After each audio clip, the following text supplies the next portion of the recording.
Now in this video we see we get records those who has less than specific salary. So suppose I pass 7500 in a parameter and I get those record which is less than 7500. So currently only one record is exist here showing 4200. For that we can implement here in repository salary is less than. So find by all records which fill salary, and salary is less than, well, less than this salary is return all records.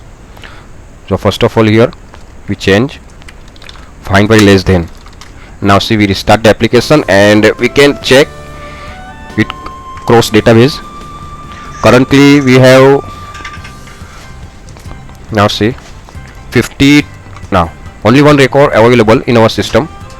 So here 42 we can ascending here. Okay, now we can pass 7500 here and check out result. So less than 7500 here 5500, 6500 and 4200 record available.